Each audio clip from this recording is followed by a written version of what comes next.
best day of the week, Monday. Here we are, 2 weeks and counting until Halloween. Odds are you maybe have candy in the house, maybe some decorations are spread around. And if you have a cat or a dog, you need to make sure that they stay safe during the Halloween season. We have dogs here. You might have heard them. Here to talk about pets and Halloween, our pet expert, Dr. Eric Ruhland from the St. Paul Pet Hospital with Butter. Just the happy delivery. Yeah, I'm the happy delivery service this morning. This is the first time Shane has gotten to see that. I know, You've been right? off the last couple of Mondays. I was like, and they're so much bigger. They've got their eyes are open and they're motoring around. Olive and Fitz are moving around fantastic. Marge is getting there. She's a little bit behind. Like all of us, we crawl and walk at different times. Yeah. So I'm not concerned that they're having.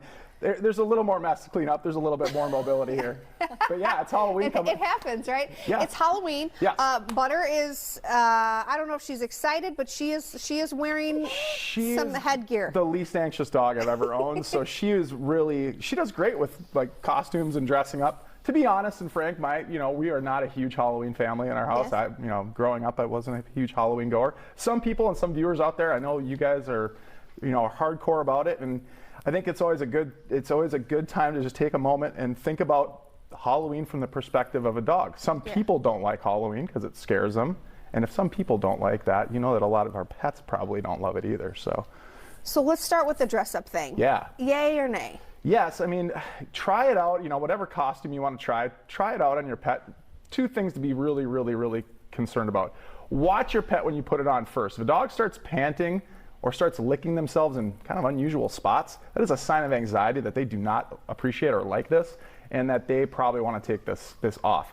The other thing I watch really carefully is constriction points, like around hands or around tails, or rubber bands, or wrapping them around. You can do that to a kid can have something wrapped around their wrist, but they're going to take it off at their own time and their own at their own leisure. But sure.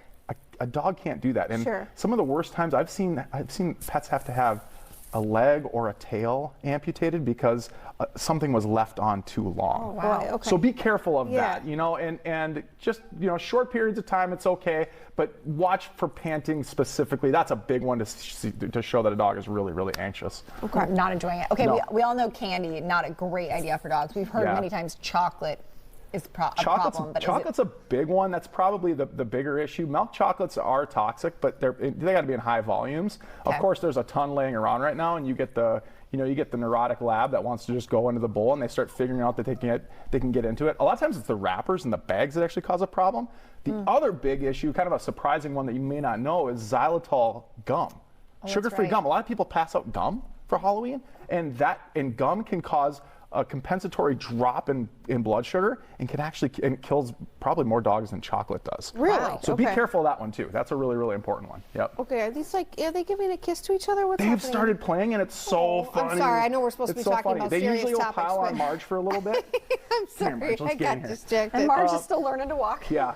One thing I kind of do want to bring up a little bit is we kind of forget about our cats, about our feline friends on Halloween. And this is a big time for pets to run away. Right. People forget about 4th of July and Halloween are some of the two biggest nights that we have problems with not necessarily abandonment issues, but dogs running away. Specifically, more often cats, because people open the door. You're opening the door 20, 30, 40 times. I know we have probably 1,500 kids come to our house for Halloween. And so typically what I will do, because Butter wants to be the welcome committee always, and I can't keep track of her when there's 40 kids on my porch. Yeah, sure. So I normally would just kennel her with Leia, and I put Leia upstairs in her bed, and I actually kennel them and put them completely away. With cats, I would highly advise, if you have a somewhat skittish cat, take them to a different part of the house and lock them up. The other thing you can do that really helps ease anxiety is disconnecting your doorbell. Oh, sure. Because at any time of night, especially the late kids or the teeners that want to come around at 10 o'clock at night and keep ringing the doorbell, shut the lights off, and not hearing that doorbell all the time kind of will ease some of their anxieties. Fall in general, obviously you've got the leaves, you have the pumpkins, you have the gourds. Yes. Are those things that we should be concerned about? Nah, none of your gourd families or squashes are really problems. Dogs aren't going to go after them too much. In fact, we will prescribe pumpkin occasionally in case you've got a fiber problem. Sure. So no, the gourds aren't really a problem. The biggest thing I would say overwhelmingly is the candies and the sugars. Okay. So, yeah.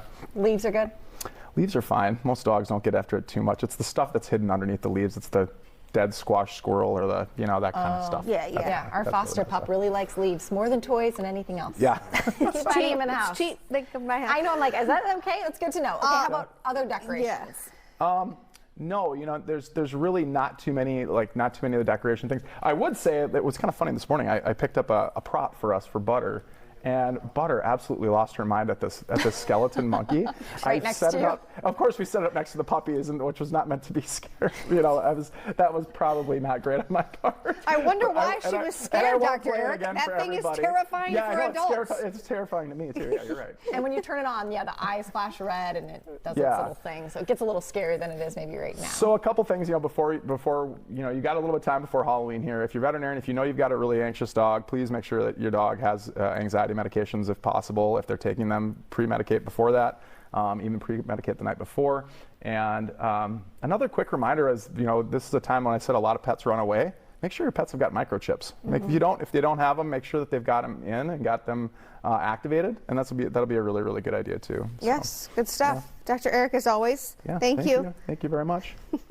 They are learning from Butter of to perfect the TV nap. The Monday morning The nap. Monday morning TV nap. energy. They are learning Yes. from Mama that you just come to Fox 9 and you just chill. And man, they just bring your like stress or Don't anxiety. they? They just bring it right down. All of a sudden, I feel like I'm slouching and know. I'm like getting a little lower in my chair. I'm love just it. comfy. All right, Dr. Eric, Yeah, thank thank you. you. Thank you, Appreciate guys. it. For more info, you can head to stpaulpet.com.